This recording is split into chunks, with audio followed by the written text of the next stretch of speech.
This week, Kansas City Chiefs kicker Harrison Butker delivered a controversial commencement speech at a Benedictine College. His remarks included strong critiques of gender ideologies and modern cultural values, and it's sparked a heated debate. While some have praised his stance on traditional Catholic teachings, others found his comments sexist, homophobic, and filled with toxic masculinity. Now, the backlash has been significant, with many taking to social media expressing their views on Butker's speech, myself included. I've seen so many people who are defending Butker, trying to spin his speech as a First Amendment issue, and that he was simply trying to honor women's roles as mothers. This line of reasoning might work if the Kansas City kicker hadn't kicked things off by using the words diabolical lies to describe anyone who might disagree with him. I know Butker likes to think that he's more closer to God than the rest of us who don't share his views, but to spin this as if he were innocently talking about faith is simply untrue.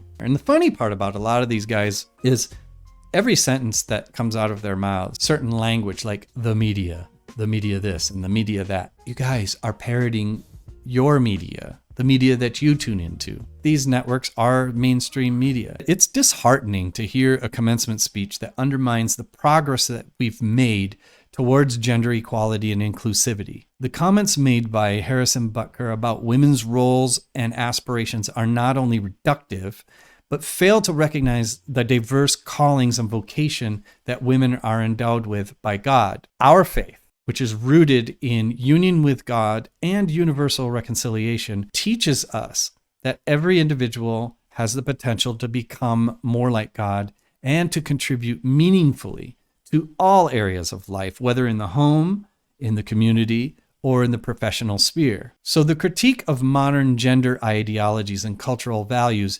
reflects a profound misunderstanding of the inclusive and loving nature of Christ's message. Embracing diverse gender identities and expressions is not a danger. It's an opportunity to practice radical love and acceptance.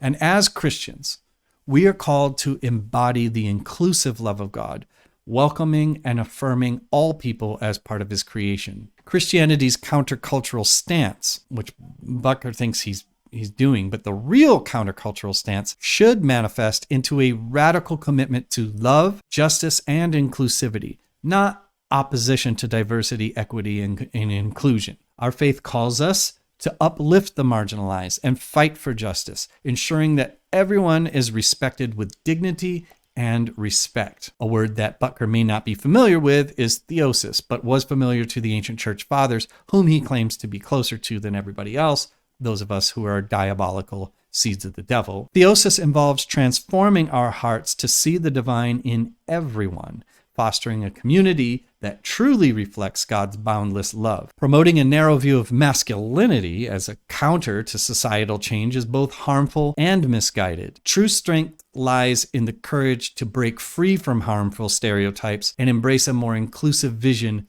of gender. Theosis is the ancient Christian doctrine that the true purpose of our spiritual lives is to become like God. And it invites us to grow into the fullness also of our humanity, challenging toxic norms and promoting a holistic understanding of gender roles. So the suggestion that societal issues stem from an absence of traditional male roles ignores the reality of God's diverse creation. Both men and women are essential in nurturing a just and loving community. Our focus should be on mutual respect, shared responsibilities, and recognizing the individual gifts of each individual. So true Christian leadership is collaborative and inclusive, aiming to promote peace and harmony in all aspects of life. So the kicker, Harrison Butker's speech, reflects a limited and exclusionary understanding of Christianity.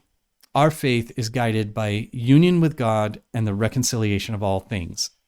And it calls us to a higher standard of love, inclusivity, and justice, celebrating the diversity of God's creation and striving for a harmonious and just world community. That is what Christianity is about.